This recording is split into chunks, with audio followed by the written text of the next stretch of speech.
As fantastic a CFP as Mel O is, as wonderful an attorney as I am, and as good as Stormy is at whatever it is he does, please do note that anything said in our podcasts are our opinions alone and are not meant to be taken as financial or legal advice. Welcome to Finances, the Other F Word, a Gen Xer podcast for musicians and music lovers, where we discuss money and music without all the pretentious bullshit. Here are your hosts, Zoe Terry, attorney at large, Stormy Andrews, founder of Yokel Local Marketing, and Mel O, certified financial planner and author of Finances, the Other F Word. Listener discretion is advised.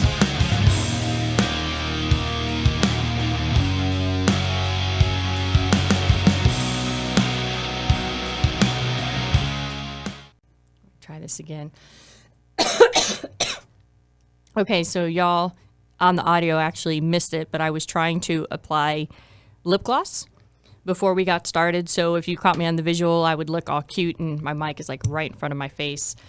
And That's a good look. Keep it. and I'm kind of fighting a cold right now, but I ended up getting it all over my, like a clown, like all over my lips, and then I have to go into and my teeth and my fingers. I go into the bathroom to try to get it off my teeth, and Stormy had just been in the bathroom and blew it up. So I'm in his funk trying to clean off the lip gloss off of my teeth. It was delightful. Yeah.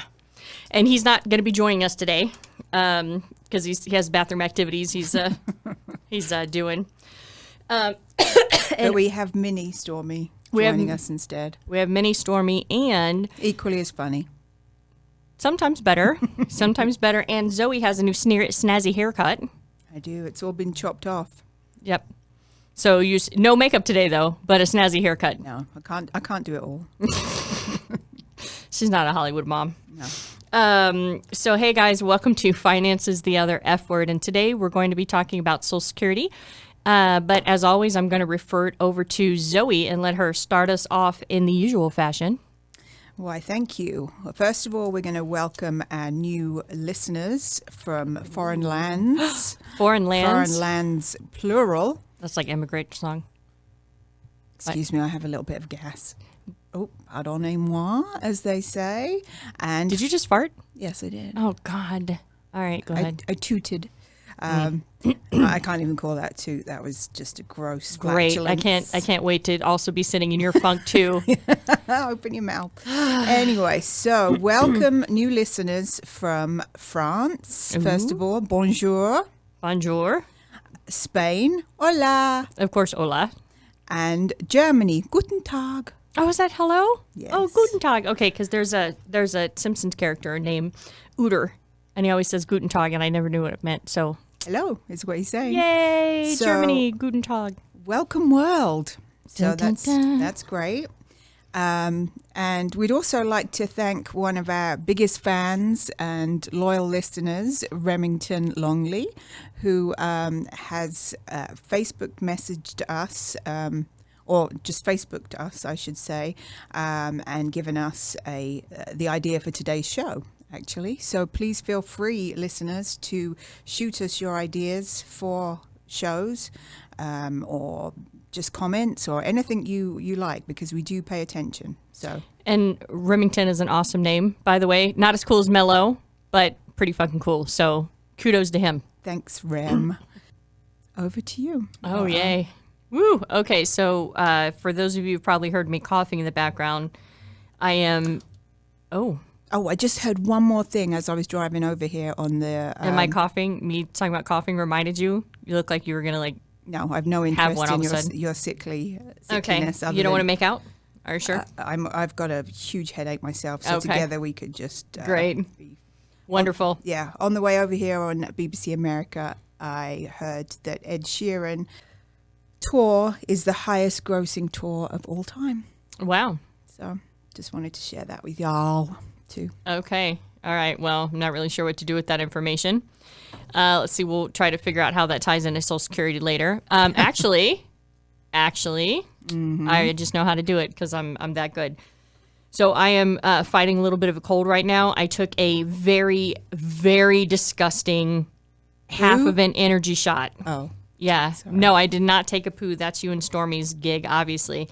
Y'all are nasty. But so I took half of an energy shot, and I'm waiting for it to kick in, or maybe it won't kick in, but it tasted like liquid evil. It was fucking awful.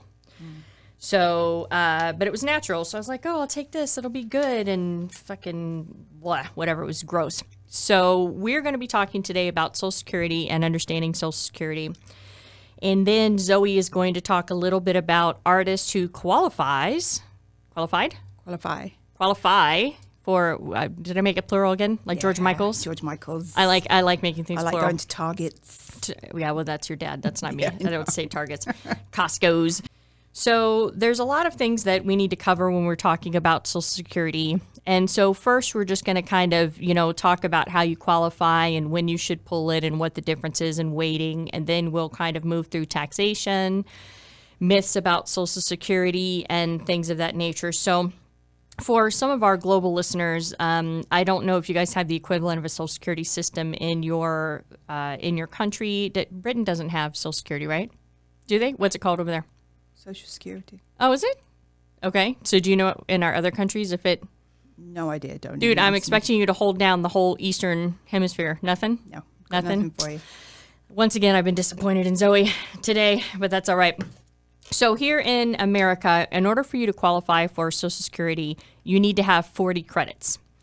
And what 40 credits is each credit represents a certain amount of money that you would have had to earn. So right now for 2019, one credit equals earned income of $1,360. So what you need to do is you need to be able to have satisfied 40 credits before you would even be able to get Social Security in any way, facet, shape, or form. Okay? Okay. So you're with me so far? I am. Are you stimulated? Not by any means. Yeah. I'm still awake. Well, so hold on to your okay. hat because it's going to get so much worse. This will be a financial heavy episode, but we want to give you guys some good information. And Remington, you did ask for it. Exactly. So you better sit and listen to every fucking word we say. Right, Remington, and then we'll be coming around your house and asking you questions. Absolutely, like and not multiple choice, essay questions, like the bar. dude. It's going to be like the bar exam. Zoe knows about that. So when we're talking about Social Security, you can take Social Security anywhere from age of 62 to the age of 70. Now this is the deal. If you decide to take Social Security at 62 years old, you will not get the full amount. So there's something called full retirement age, or FRA. And depending on the year of your birth, depends on when you actually would qualify to get your full retirement benefit. Now, for most of our listeners of this podcast, we were all born after 1960. And right now, that means that we will not be able to actually pull our full Social Security until we are age 67, as it stands now. However, what has been happening and what will probably continue to happen is that the government will continue to push the retirement age back. So by the time we actually get to retirement, it might be 68. I mean, I'm sure we'd be grandfathered in at that point. But that is one of the tactics, because when we're talking about Medicaid and Medicare in this country, in the United States, those are the two biggest budget items for the United States government. And the deal is that right now, the baby boomer generation represents our biggest voting population. So for those of you who might be listening outside of the country, I apologize. We had a baby boom after World War II. Everybody came back. They got married. They started making babies and buying stuff. Chicka wow wow. And so that's our baby boomer generation.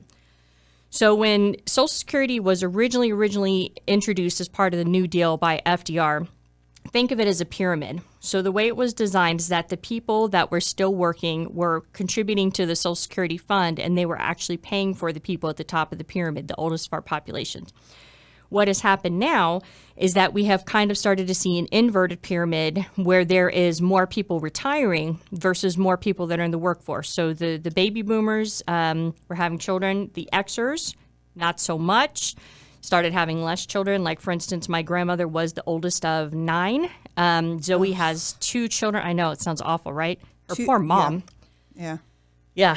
And then, of course, I'm an Xer. I have absolutely no kids. And then a lot of the millennials coming up behind us are waiting to have kids themselves if they even have any kids. And so what we're starting to see is we're starting to see a Social Security program that was built with the masses paying into it inverted on its top where we have more people. So I think starting January 1st of 2009, starting then we had 10,000 baby boomers a day retiring. So the first wave of baby boomers and hitting our retirement system. But the deal is that a lot of them put it off because 2008 was so treacherous that they had to keep working. So now we have the last of the waves of the baby boomers coming through, and then we're going to start having the oldest of the Xers coming through. So you can start pulling. I'm breathing a lot today. Yeah, she's breathing again. I'm breathing a lot today. I'll see what I can do about that. Yeah, in a you know what? second. I'm gonna unbutton the top button of my jeans. I'm not even kidding you. I'm doing it. Hold on. She's doing it. Oh, it's all... And you know what? And I unzipped it a little bit too, Yeah. because maybe that's affecting my lungs for some reason. I feel like that's what it is, even though I ate a healthy lunch, but maybe it's too much. So you can start pulling Social Security at 62, or you can wait to your full retirement age, which can range anywhere from 66 to 66 and a half to 67 for the Xer generation and onward, unless they move it. And again, that would be for anybody that's born after 1960. Right now, the full retirement age where you can get your full benefits is 67. Now, if you decide that you want to delay any type of benefits until you hit full retirement age, you start getting a cost of living expense. So it's a COLA. And what it basically does is it's from 62 on, you get, so we had talked on our most recent podcast in the numbers, we talked about CPI, which is the Consumer Pricing Index. Right. Fascinating. Show-stopping. Oh, God. Show-stopping stuff, I was right? on the edge of my seat. It's good shit, right? Oh, pardon me. So, did you fart again? I did. Oh my God! I had what did you- McDonald's. I had McDonald's. You're not allowed to eat that anymore. I shoved it down my neck at a force of speed as There's well. not even a fan in here, and it's really it's a whole issue. The deal is that all of these numbers are created by the government, so they can change at any time, and it really depends on your situation. I've had clients that I've told, hey, you need to start taking Social Security early. I have clients that I've told them you need to wait until full retirement age or don't pull it until you're 70, and it depends on different tax reasons and things like that. And so the COLA is based on a version of the Consumer Pricing Index so that it's designed to keep up with inflation so that you don't diminish your buying power over time, or at least you don't diminish it as bad, because not all the time does the cost of living actually keep pace with inflation. It's just a gauge. Now, when you pay into the Social Security system, and a lot of us self-employed people, we get screwed, and everybody on this podcast has a business. And what ends up happening is, again, as we were talking about our pyramid, is that the people that are currently working now are paying into the Social Security system. Now, if you are an employee, you are, as an individual, paying 6.2% of your wages FICA. So did you ever watch Friends? Yeah, I watched Friends. Mm-hmm. So in one of the very first episodes, Rachel got her first paycheck as a waitress, and she said, who is FICA and why are they taking all my money? Oh. This is FICA. So FICA is your Medicare and your Social Security. Mm-hmm. So if you are a self-employed individual, or I'm sorry, if you're an employee, you are going to be paying into Social Security 6.2%. That's your Social Security tax. If you are an employer of an employee, you are also, for that employee, paying in 6.2%. Now, then on top of that, you have a Medicare tax of 1.45% that the employee pays, and then the employer is going to pay the same thing. For us self-employed individuals, this is where shit gets a little fucked up. We actually have to end up paying over 12%, 12.4%, because we have to pay for the employee side of the Social Security as well as the employer side of the Social Security. And we have to pay both sides of Medicare. So by the time we're all said and done, we're about 14-something%, but you do get to write part of that off on your Social Security, of your Social Security taxes off on your taxes, but you still have to pay it first. And that's the thing that sucks, because you might have to go on quarterly payments. And I would recommend that you guys listen to our tax episode and we talk a little bit about this, but and of course, consult your CPA, because that would be the best place that I would send you.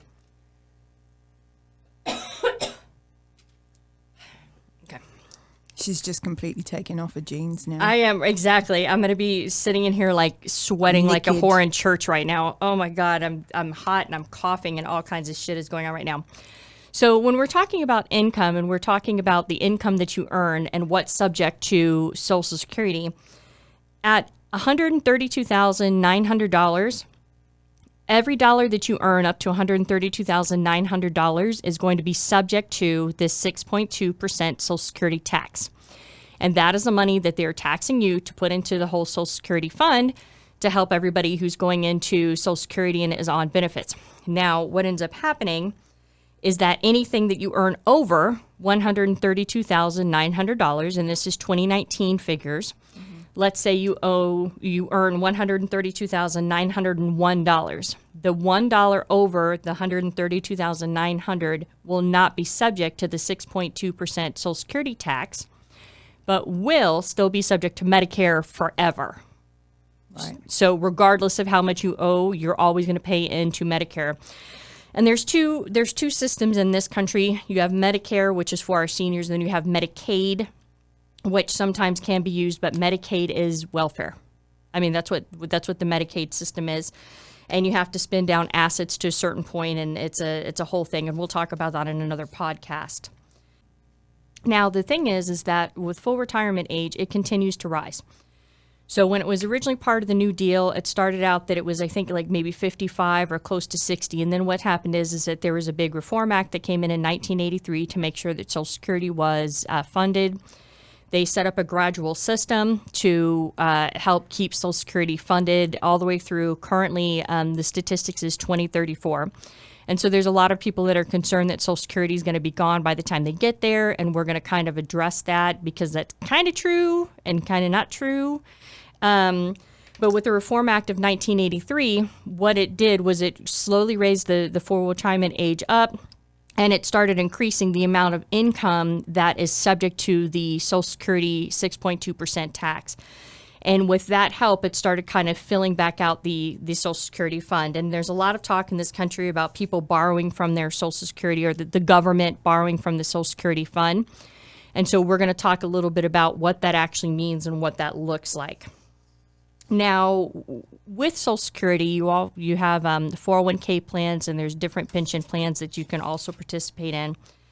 But for 401ks, for those of you who are employees who have 401ks that your employer provides you with, you need to make sure that you're maxing those out as much as possible. And if they have any type of match, you want to make sure that you take that 100%. So for the 401k limits for 2019, it's a maximum of $19,000. That would be the employee contribution as well as the employer match. Right. So anything after $19,000, you're done. But if you are over 50 in this country, you have a $6,000 catch-up contribution you can do as a way to try to get you a little bit more padded for retirement. The thing that's so funny about that is that when you talk about investments, you have a time horizon.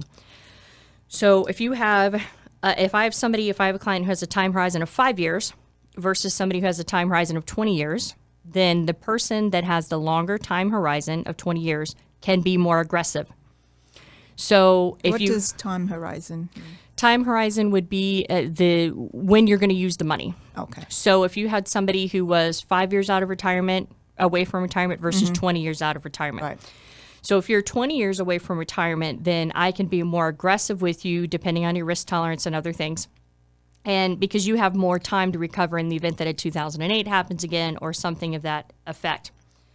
If you have somebody that has a shorter time horizon, then there's not as much that you can do. So depending on when you want to retire, the catch-up contribution is nice. But if you're 50 and you're able to put away more money, and then you have plans on retiring at 57, your time horizon is actually 7 years. So really, you would have been better off if you had been able to contribute more money, assuming that you still could have at that age group and that income level, and having that money actually work for you longer.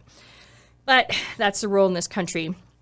So what happens is that when you earn Social Security and you're working, if you have not reached full retirement age, then our government penalizes you for actually working and still taking Social Security benefits. So there's a different limit that was put in for 2019, and I'll find it here in a second. I have it written down.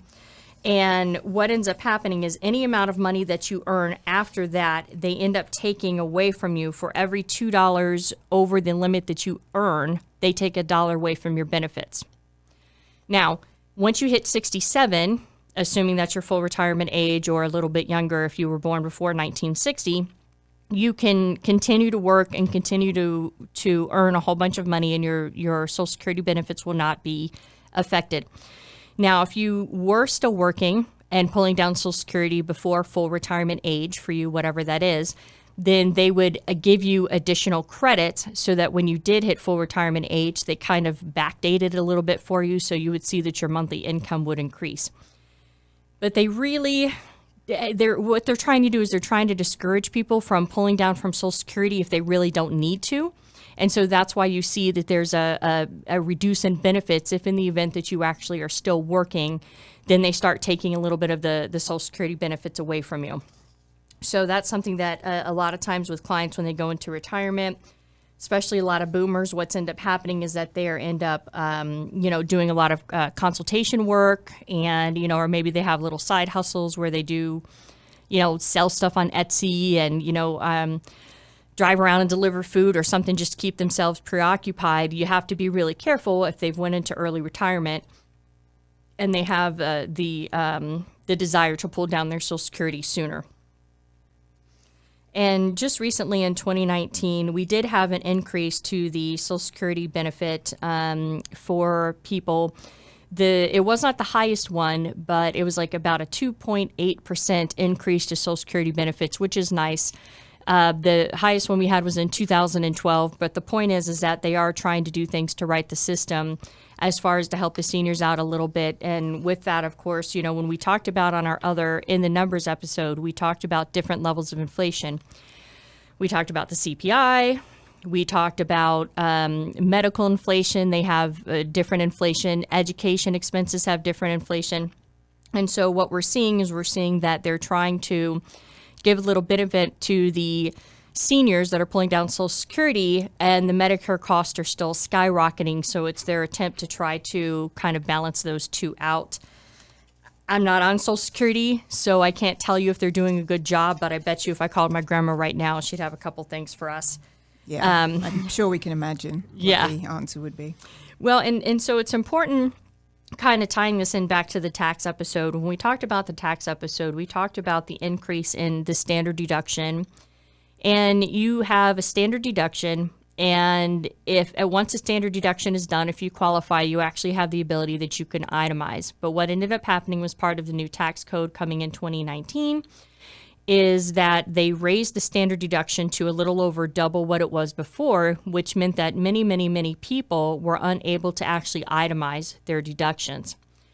And if you have a self-employed person who is, paying out of the pocket 12.4% because they're covering both of the Social Security sides, and of course they're covering the additional 2.45 with both of the Medicare taxes, even though they're able to deduct the 6.2%, one of the 6.2% on their taxes, because of the standard deduction has been raised so high, they are still not in a position where a lot of them can itemize to get further deductions. And so, it seems like as they make corrections in one way, it kind of affects something. And with Social Security, the politicians won't address it and won't touch it, even though they are literally the two biggest items in our budget. And the reason is because, as I touched on earlier, is the baby boomers are our biggest voting population. Now, as the baby boomers pass away and we march towards 2034, the expectation is that Congress will eventually act and they will start putting on reforms to the actual Social Security system. Now, there's a lot of conversation out there about Social Security not being funding. So I hear a lot of times people in my age group, I hear a lot of times people who are millennials saying, well, it doesn't matter because Social Security won't be there by the time I get there. So that's correct and not correct. It depends on how you look at it. Now, Social Security is funded till 2034. And then in the event that Congress did not do anything, and again, they don't want to touch Social Security because it equals death in the political arena right now to do anything with Social Security. So with Social Security being funded to 2034, even in the event that Congress does not act, there's still the ability that if you were currently receiving benefits from Social Security, that you would get at least 79% of your benefit paid for you. So the funding is there. It's about $3 trillion is in the fund, and everything seems all good. But the argument comes in that Social Security is really actually underfunded or not funded because of this. When Zoe and I, and Stormy, when he works, when we pay in over 12% for all of us here, when we pay into the Social Security system, what happens is the government turns around and they takes all that money from everybody that's paying into the Social Security system, and then they turn around and they buy U.S. Treasuries with that money. So when we talked about on our episode between the difference between FDIC insured products and non-FDIC insured products, FDIC insured products are the Federal Deposit Insurance Corporation. That's what FDIC is, and that is your checking, savings, CD accounts, okay? Then you have investments that are non-FDIC insured. U.S. Treasuries, U.S. bills, U.S. bonds, none of them are FDIC insured, but they're backed by the taxing power of the United States. So they're considered insured because the belief is that if they needed to, they just raise our taxes. That's kind of the guarantee of Treasury. So what happens is that all of this $3 trillion has been collected over all this time, and we'll talk, but we'll just say, from since it came around after World War II, but we're just gonna actually it would be actually World War I because the Great Depression was in the 20s, 30s. So I think we went into World War II. And that's when the Social Security system was built and started. 1983 was the major overhaul reform. So you have $3 trillion coming into Social Security, and you have the government buying U.S. Treasuries with it. So there's a confusion between people go, oh, well, that's my Social Security money just went in the general fund for the government. No, what happened is that they took all that money, they bought Treasuries, and then that money went into the general fund for the United States. So there's not a mix of the two accounts, but all of the money is invested in U.S. Treasuries that then is going into the general fund, which is then spent down. Because anytime, if you have we talked about it on the David Bowie episode where we explained how bonds work. If you're David Bowie and you issue Bowie bonds, you then take that money and do something with it. You either build a studio or you buy your music rights back, which is what he did. And so when all this money came in and the U.S. Treasuries were purchased, it all went into the general fund. And then, of course, it's been budgeted out. So there's that's where it comes in where people go, hey, it's going broke. It's not going broke. But the bottom line is that it is going to be funded till 2034. So for those of us who are still kicking around and say 2028 all the way through, it's going to be a very interesting time. The unfortunate part is that we're going to be using it at the time that they're looking at making any type of modifications on it. And the last thing we'll talk about is Social Security benefits being taxable. So sometimes there's a misunderstanding when clients take Social Security that they're not going to be taxed on Social Security. So that is and isn't true. So we talked about in our tax episode that our tax brackets have stair steps. So the more you earn, the more you move through the stair steps of the taxation system. So you might have a tax bracket of 25%, but your effective tax rate is only 20% because the first, I don't have the tables in front of me right now, so I'm just giving you an example. $0 to $10,000 might be no tax. And then $10,000 to $19,999 might be 10% tax. And then $20,000 to $29,999 might be 12% tax. And so as you earn more income, you move through the stair steps of the tax system, and each chunk that hits that stair step is taxed at whatever that rate is. So when you have a blended tax rate or an effective tax rate, that is actually the combination of all of your stair steps all blended together. So if you are in the lowest income earners in our society and you were getting Social Security, there is a very good chance that you do not have to pay taxes on your Social Security, and in most cases don't have to file a tax return because you don't make enough. However, for most people, if you're looking at an individual at, let's say an individual, so for an individual for 2019, it would be $25,000. So if I make $30,000, $25,000 of it is from Social Security, and $5,000 of it is actually from, side hustle work that I make.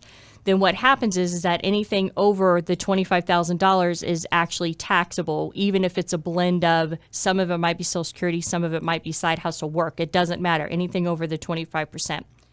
If you're in a married couple household for 2019, it would be $32,000 combined.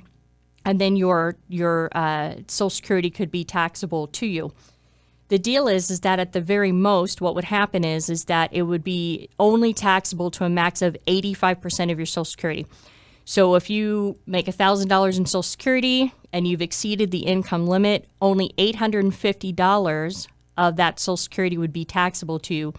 The other 15% would be something that you would get to keep and have for yourself. And if you have a married couple, let's say it's a man and a woman, and they're both pulling Social Security down, or I'm trying to think how do I explain this because it differs. So if you have a married couple and you have let's say that the guy has a certain amount of income coming in and she has a certain amount of income coming in, what happens is if he passes away, I believe that the death benefit you still get with Social Security, I think, is like $250. So basically you get a one-time chunk of $250, which was built into the original Social Security system to help bury the person who died. Right. But now you're talking about funerals are like fucking $10,000, $12,000. And, I see so many GoFundMe pages of like, so-and-so died. Can you help us bury them? And I'm like, why did you not have life insurance? But I guess depending on people's budget, maybe life insurance isn't in there. So in the event that, let's say in this situation, the husband passed away, then there would be, I believe it's $250 that would go to the widow at that point. And then what would end up happening is, depending on age and if they've pulled down early and all this stuff, but I'm just giving you a generalized example to help you understand it. What would happen is that the remaining spouse would get a 50% bonus on top of their Social Security. So they would either get the larger amount of the two. They would either get the husband's Social Security if the Social Security was so different in the fact that the surviving spouse, whatever the wife was getting with the 50% addition onto it, was still less than what the husband was actually getting. She would then start just getting the husband's Social Security and lose hers, or she would get her same Social Security and then get a 50% step up to it, and then that would be a spousal benefit, and then that would be her Social Security that she would actually get in this example. And again, it depends on, like I said, the catch with Social Security is waiting to your full retirement age or 70. They really want to make sure that you actually defer pulling down Social Security as long as possible, because in like any other investment, this is very important to give them time so that they can do things. And then on top of that, we have a whole bunch of little fun stuff that like thrift savings plans that the United States, they're, for federal workers and uniformed military, and they don't tell you it's actually comprised of them. They keep it all private. And so that's always a joy to look at, because you can't tell what they're invested in. It just says bond fund, but it doesn't tell you what kind of bonds. It's like, you don't need to know. It's a fucking bond fund, and that's that. But so with the Social Security, and another fun fact, just as a side note, and we'll round this out, is let's say that you were married for, 15 years to somebody, and you guys get divorced, and then under certain circumstances, they go off and they start pulling Social Security. Well, because you were married to them for over 10 years, you actually have the ability that you can pull down part of their Social Security. Ooh. So, and I'm not a tax person, and I'm not an expert in Social Security, so I don't know if that is a derogatory effect on the ex for the Social Security that they're receiving, but it is something that you can do. So what you'd want to do is you'd want to make sure that if you found yourself in that situation, that you talk to maybe somebody at the Social Security office, they finally got online and got with the program. So now you can actually get information off the fucking internet. And baby boomers are getting more savvy on the computer finally, so that's really helpful. Or you want to talk with your financial planner to get the exact details that's very specific to your situation. So that is fucking Social Security, Remington. Be careful what you wish for. Yeah, so I hope you guys all enjoyed that. And if you guys have any questions, and like Zoe said earlier, if you have suggestions about things you want us to talk about, reach out to us and let us know, because we definitely want to hear from you. And now Zoe is going to tell us about some artists that qualifies for Social Security this year. Qualify. Yeah. Oh, did I say? I put it plural again. Yeah. I like multiple things, apparently. Well, first of all, this one's especially for Mel, somebody who already qualifies for Social Security. Jeff Goldblum? Yes.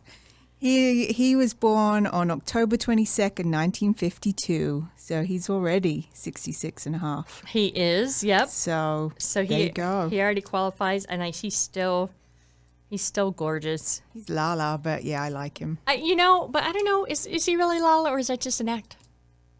I think he's quirky, but no, I think he just is. But I like him. It's a funny quirky, but I don't like him the way you like him. I don't get that. I know. But I'm trying to. I was having a conversation with Meech the other day. If I wanted a young Jeff Goldblum from Independence Day, or if I wanted an older Jeff Goldblum, and I don't know. He's good both ways, but I think for endurance wise, I would want the younger, not Jurassic Park Jeff Goldblum, Independence Day Jeff Goldblum, because that was when his shirt fell off his shoulder and I think we've heard the story fucking before. meaty muscle was Here showing. we go with Jeff Sorry. Goldblum's All right. shirt falling off. I know, it was great. Okay, somebody, moving away from Jeff, who will be qualifying. So these are all musicians, artists who will be qualifying and turning 66 this year.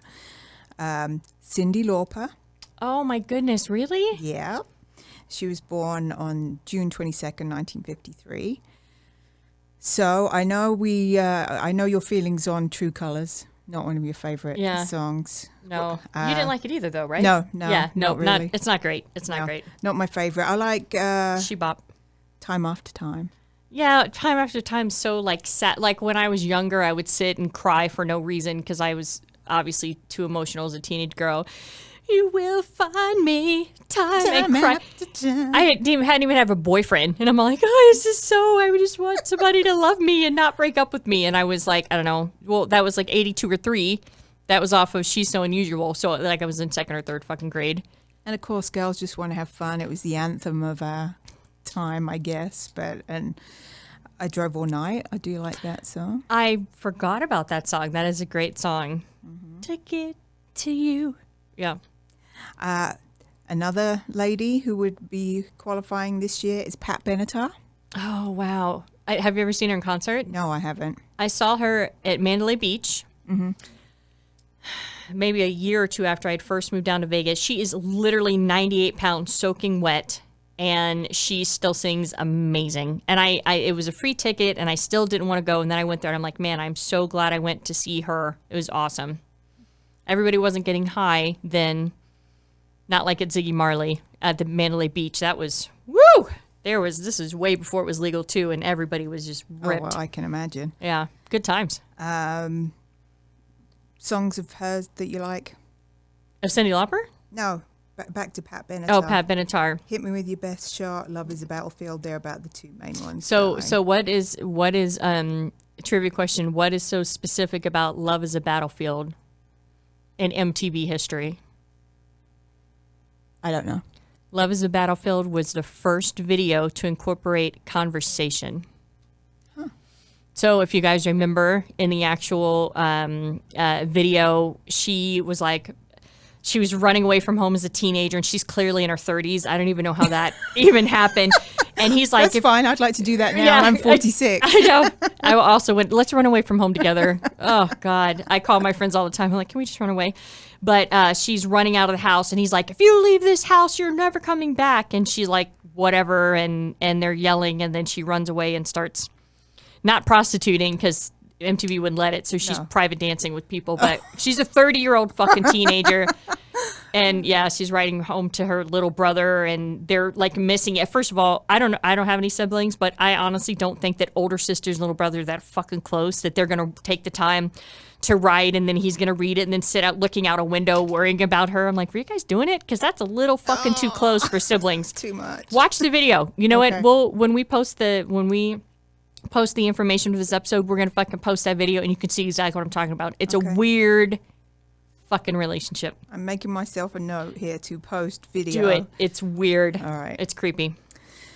Another beautiful lady who I've actually had the pleasure of meeting, who turned 66 this year, or already has, is Shaka Khan. I knew it was gonna be Shaka Khan, which she Yeah. still has never told us the story, but we're gonna save that till Stormy's in here so we can get Stormy's input. And favorite song? It's the one. Ain't nobody. Thank you. That's the one. I'm sitting here doing the As soon as worm. you did the head, As soon I as knew I'm it was doing the gonna worm, be- yeah, because everybody's like, I feel for you, but no, it's Ain't Nobody. That's my jam. And then off of Beavis and Butthead Do America, LL Cool J took the beat to Ain't Nobody, and he has a song on there, and it's so amazing. And then in one part of the song, he says something that he's like a black tiger caged up till you come home. I was like, so what's up, LL? I did not realize that she sang on Steve Winwood's Higher Love. Did you know that? I did not know that. Wow, that's something that I read. So Wow. So it must be true. Yeah. Oh, yeah, because they go, there's that, bring me a higher, and then there's the person singing over it. That makes sense, but I That's- never would have nailed it as Shaka Khan. apparently that's her. So now to a gentleman who is turning 66, or already has, Michael Bolton. So you know Michael Bolton used to be in a heavy metal band? No. Yes.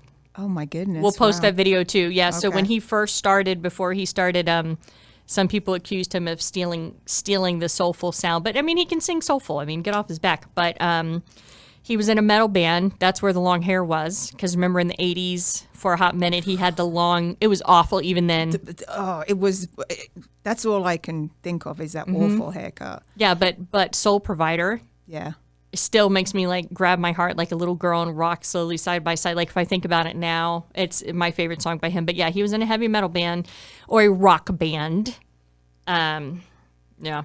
How am I supposed to live without you? Is such a It's too much. awfully, painfully It's like awful too song. much. Yeah, When it's all too that much. I've been living for is gone, it's like, Jesus, guy, take it down a notch. I know, easy. Right, I mean, we're only dating for 3 weeks. Right, you know, exactly. come on. Like, fucking dude. But when I was looking through his songs, he's done a lot of covers, Mm-hmm. a real lot of covers. But one of the song titles stood out. It was "Can I Touch You There?" And I I'm know. like, Michael Bolton. No, you cannot touch me there. No, I can That is imagine, revolting. especially 80s Michael Bolton with the touching you with yeah. that hair.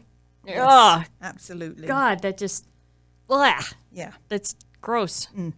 So, Michael, the answer to that is No, a you resounding cannot. no. You cannot touch me there. No. Now, before we do some other big names, I'm going to do some,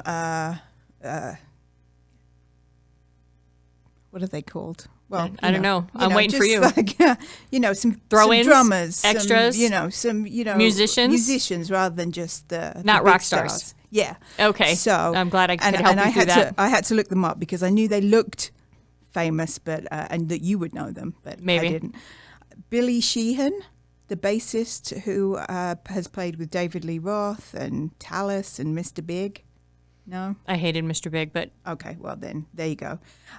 Kenny Aronoff, who was a drummer for John Mellencamp for many years. He also qualifies for Social Security now. nice. Mike Stern, who's a jazz guitarist who played with Miles Davis and some band called Blood, Sweat and Tears. Oh, Blood, Sweat, and Tears. I think they're maybe a funk or soul band. Right. I bet you Stormy could have known if he was in here. Well, No, come on, little Stormy. What do you say? what do you got to say? Nothing? He's just stood looking No. kind of Just sitting over there looking Yeah. stupid, very... not saying anything. Randy Piper, guitarist and songwriter for Wasp. Mm-hmm. Okay, right. Well, there you go. Yeah, I know. I knew Randy Piper. And then this one's for all the mummies out there. Oh, it sounds horrible. Jeff Fat from the Wiggles. Is that really his name, or is that his Wiggles name? No, that's his real name. He's not in the Wiggles anymore, but God, I've seen the Wiggles live. Thank you very much. It was much fun. Fruit salad, yummy, yummy. Did you go by yourself? You went by yourself, didn't you? Oh, I took children. No, you didn't. I You're did. fucking lying. You went and you got fucking ripped and drunk, and you're in there seeing fruits. It makes me want No, to. I took Ethan, I think, and I definitely took a child, and one of mine for that. Okay. Were you dancing? Oh my God, yes, we danced. Wiggles are fantastic. We love the Wiggles. Oh my god, that is the fucking Anyway. worst thing I've ever heard ever. Okay, moving on. How about Linda Womack? Linda, Teardrops on the dance floor, remind me, baby, of you. Did you not love that song? I know the name Linda Womack, but I don't think I've ever heard that song.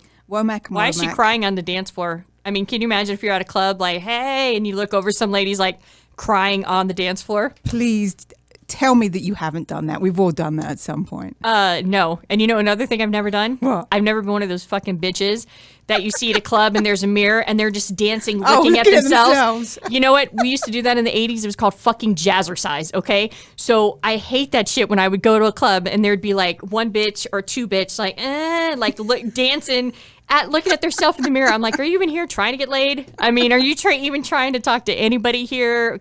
Nothing. Nope. You're just gonna fucking sit in front of the fucking mirror and jazzercise your dumbass. I fucking hate that shit. Oh, and then if they take off their shoes, fuck those bitches. Oh, God, no, that's gross. Like Britney Spears, who came out of the gas station bathroom barefoot. That look, I know you're Southern girl, I'm Southern too, but that's wrong. You know that's just wrong. You don't do that shit. Yeah, that's gross. Yeah. Well, Linda Womack was married to Cecil Womack, and they were Womack and Womack. She's the daughter I like of how they did that. I see what they did. Womack and Womack. She was Not the the daughter- Womacks. Womack and Womack. Yeah. You're and classier. she was first. It was Womack and Womack, I'm sure. Okay. She's the daughter of Sam Cooke. Okay. And anyway, Cecil died in 2013. Linda now lives in South Africa and still records with her 7 children now. But Teardrops, I loved that song. I'll So, put it on the put it playlist, on the even though I've playlist. never heard it. Oh, and I'm sorry, I got it. So KLF, we talked about on our previous Yeah. podcast. So when I was looking it up, so I looked up 3 a.m. Eternal, and that is the one that says KLF, But then the one with Tammy Wynette is Justified and Ancient. Oh, Justified It's such a Agent. good Oh, I love song. that one. Yes, Yeah. that's the one. I had, So they were the only 2 hits they ever had, I'm sure. yes, Yeah. and I am not embarrassed to say that I had the tape single of Justified and Ancient. You know what? We should fantastic. post that video too when we're done here because it's amazing. Pardon me. Thank you, Zoe. All right, continue.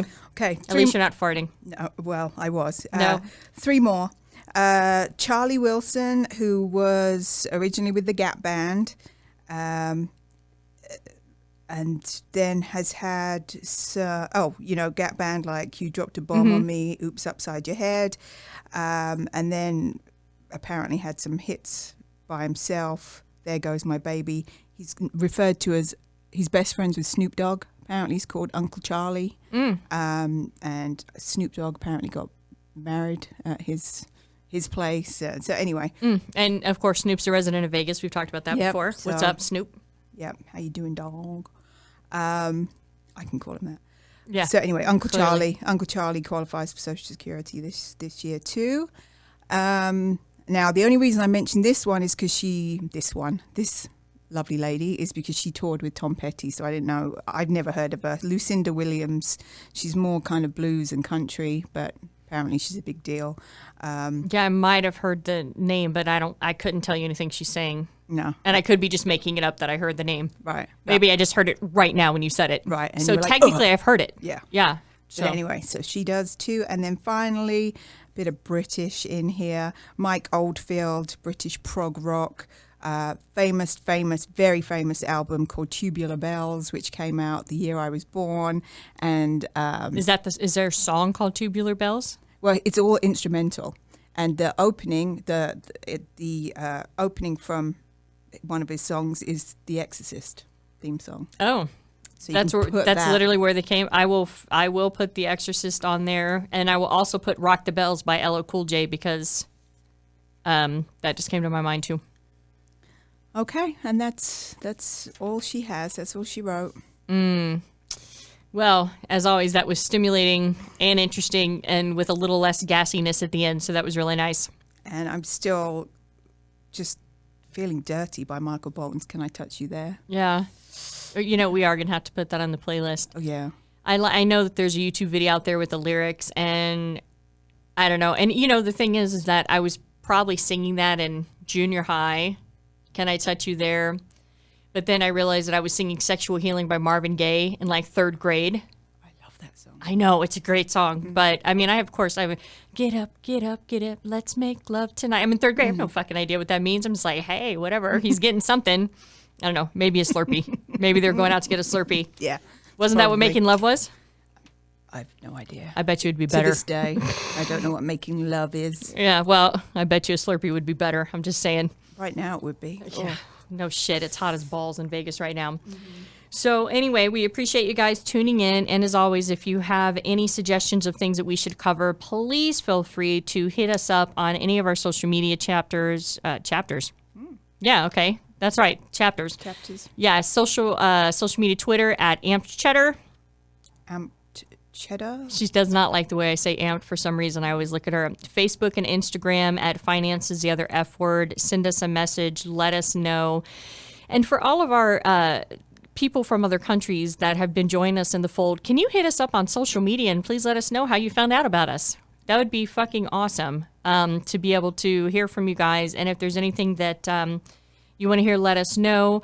And then, as always, please check out our Spotify playlist. Search under Mel O CFP, MELO CFP, and we have over 20 playlists there of all of the great music that we talk about on the podcast.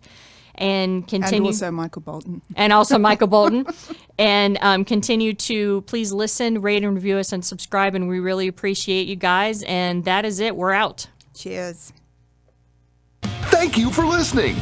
If you like the show, please rate and review us and tell your friends.